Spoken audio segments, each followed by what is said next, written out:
So welcome everyone to this session with Alahana Somerville, and Alahana comes to us from Melbourne, as I understand, and you're a teacher at Mentone Girls Grammar School, and you're going to be talking to us about successful upper primary and secondary, remote learning, singing, technology, composition, and new resources. So I think that's all incredibly relevant to the people who are here. So thank you, Alahana. We look forward to your presentation. Yeah, thank you so much for having me. And I'd like to start by acknowledging the Boonwurrung people who are the traditional custodians of the land that I'm coming to you from in southeast Melbourne today. And perhaps if you'd like to acknowledge the land that you're coming to us from in the chat as well, I think that would be a great way to start. I also want to extend my thanks to the organisers for making such a fantastic conference for us all to be a part of. It's certainly no mean feat making something online and virtually in this way, and it's just absolutely fantastic. What I'm going to be presenting today is, as the title suggests, how I've managed to make remote learning and singing and technology and composition work in a lockdown sort of space. But to start, I want to play a little game called Boom, Snap, Clap. If you feel comfortable having your screen on, it would be great for me to sort of see what we're all doing. But if you don't want to, that's absolutely fine as well. The game goes like this: boom, snap, clap, boom, boom, snap, clap, snap, boom, snap, clap, boom, boom, snap, boom, snap, clap, boom, boom, snap, clap, snap, boom, snap, clap, boom, boom, snap. There are 4 words in this song. Can someone name one word that we had in this song? What was the very first word? Boom. Boom, exactly right. Where was boom on our body? Yeah, it was just here. What was the second word? Snap, very good. Yeah, it was a snap. What was the third word? Yeah, it was a clap, very good. The last word, what was it? Very good. So we go, boom on our chest, snap is a click, clap is obviously a clap, and then we go, here we go, sing it with me. Boom, snap, clap, boom, boom, snap, clap, snap, boom, snap, clap, boom, boom, snap, boom, snap, clap, boom, boom, snap, clap, snap, boom, snap, clap, boom, boom, snap. Big quicker, boom, snap, clap, boom, boom, snap, clap, snap, boom, snap, clap, boom, snap. Bit more, boom, snap, clap, boom, boom, snap, clap, snap, boom, snap, clap, boom, boom, snap. I always like to start off every lesson with either a game or some sort of singing canon, just to get the kids really engaged with what we're about to do for the particular day. What we're going to be looking at today is a pre-recorded lesson that I did with the kids in remote learning in lockdown. So I've done a authentic music lesson that was filmed during their regular music time in a remote learning environment. I'm heavily influenced by the Kodály philosophy. A lot of what James was doing in his keynote presentation earlier today is what I've been influenced and inspired by. But you'll find that a lot of the things that I do in the session can work within any sort of pedagogical style that fits in your own classroom. So what I've done is I've found that presenting videos on Zoom, sometimes there's a bit of a lag, and sometimes it doesn't quite sync up with what we can see on my end of the screen onto your end. So what I've done is on the website where you clicked onto the Zoom link itself to get into this session, there's a little video next to the lovely picture of me conducting. So what I'd like us all to do is just to navigate back to the conference website, and we're all going to hit the play button on that video at the same time.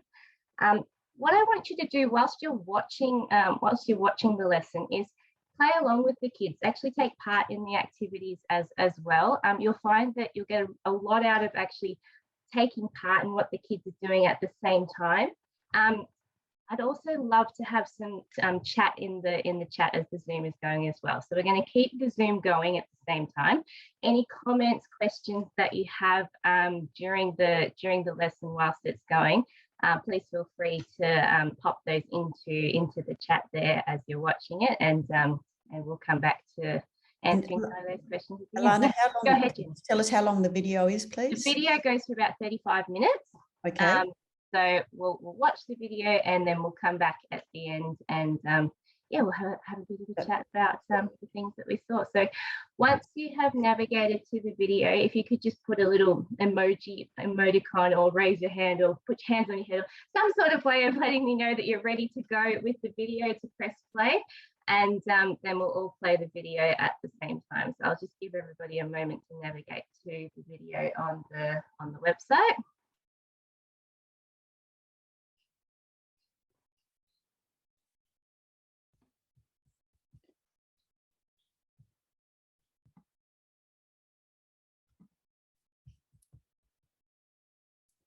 All right, so, and we still stay on Zoom? Or Yes. do we, yep. Stay with us on the Zoom. When you're ready to go, give me a little thumbs up emoji and we will press play and I'll give you a countdown as well. Alrighty, so we're going to press play in 3, 2, 1, go. Okay, I think the video has finished from my end. Are we all almost about to the end of the video there? Yep. Beautiful. Well, thanks for having indulging me in having a look at some of the things that I'm doing in my classroom. Do we have any questions in the chat that we've got?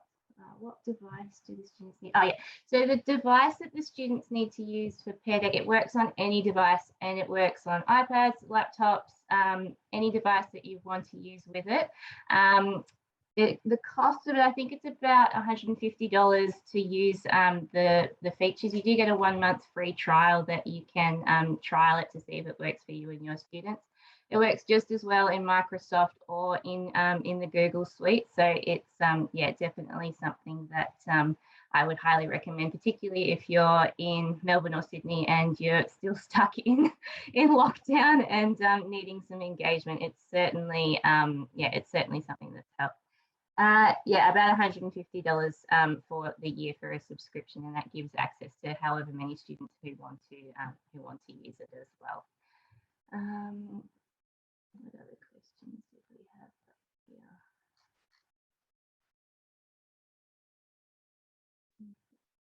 Oh yeah, I can send you the website link. Absolutely. Oh yeah, so this group of kids were in grade 4. But I've had the privilege of working with kids from ELC right through to year 12, and some of the strategies that you'll see that you would have seen in that particular video I've used with kids from early high school to even up to about year 9. And I find that if you make the lesson engaging and having them actively doing something to connect to their theoretical knowledge, I find that it's a deeper understanding that the kids get out of it, and it's certainly something that's worked really well for me. Did we have any other questions coming through?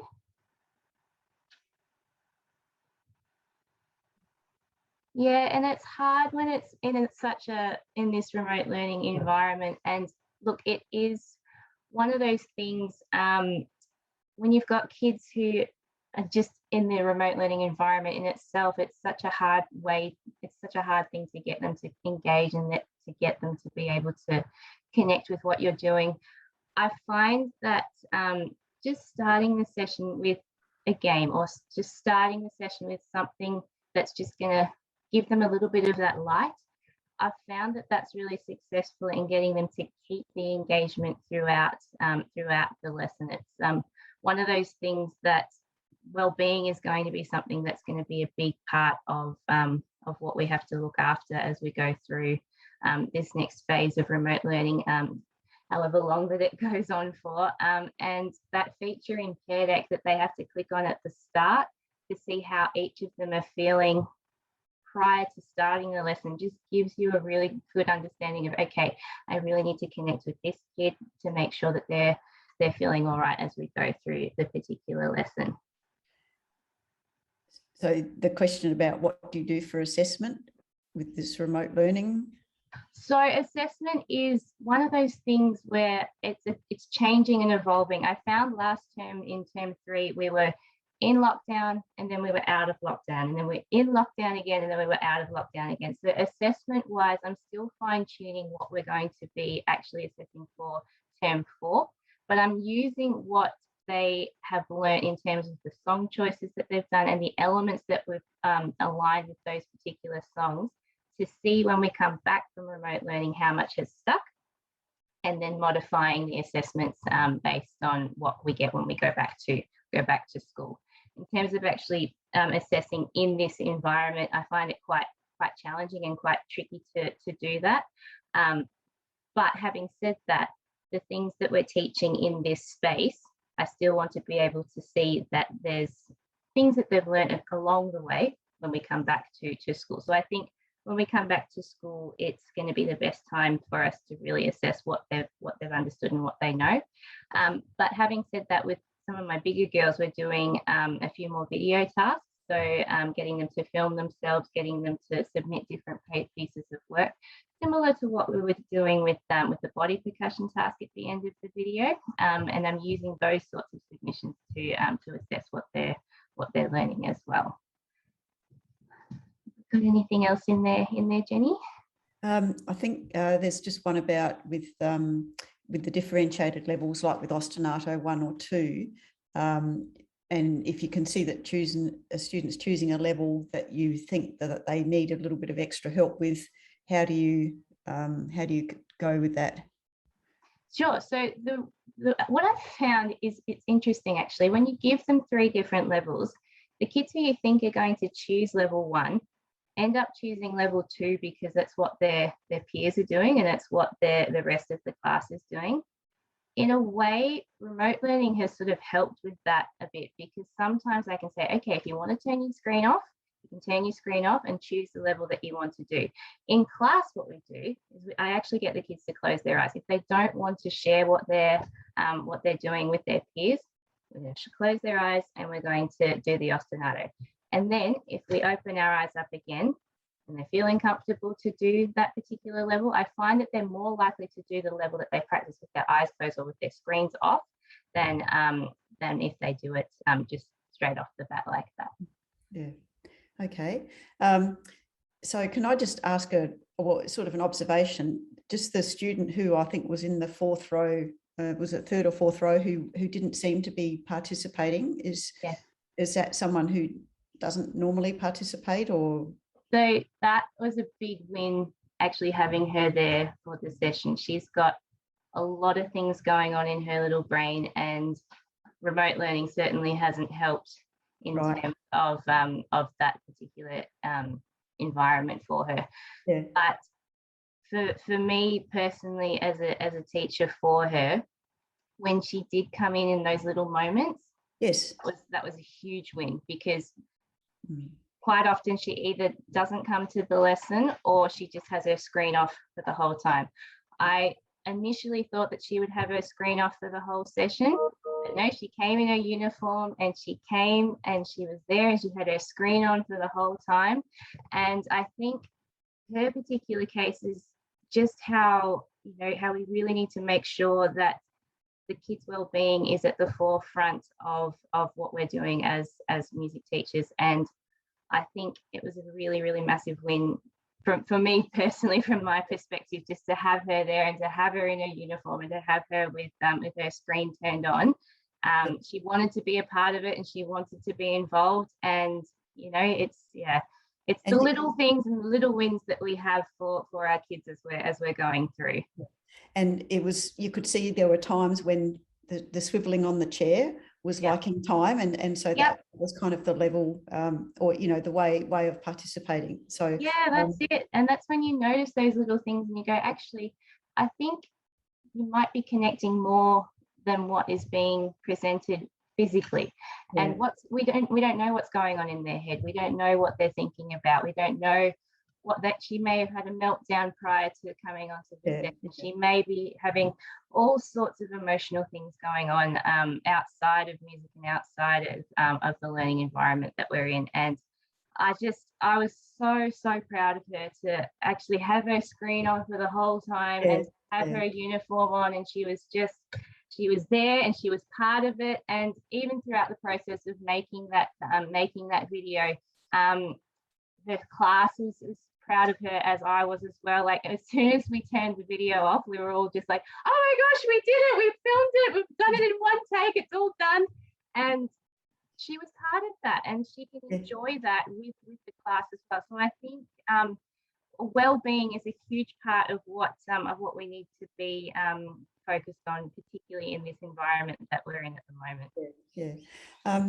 Well, Alahana, can I just say thank you so much for sharing your classroom, because it's not very often that we're able to get such a bird's eye view of any classroom, let alone, and I suppose there's more chance of seeing an online classroom than a real classroom, like a whole bunch of teachers looking at one time.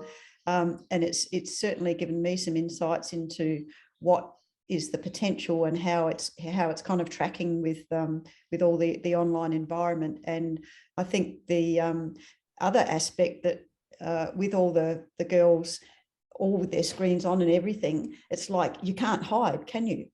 You know, Right. and that's another whole issue, I think, that's there.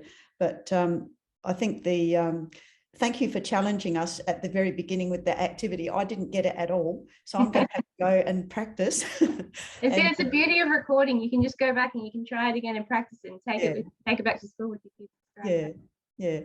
Okay. So and this Zoom is recorded, and I'm not quite sure what happens. So the recording of it, when we get to the part that, you know, we're all off watching the video, that's probably might need to be cut or something. Yeah. Because somebody coming to it, although I guess it's made clear what's happening, and you can just fast forward to the 35 minutes later.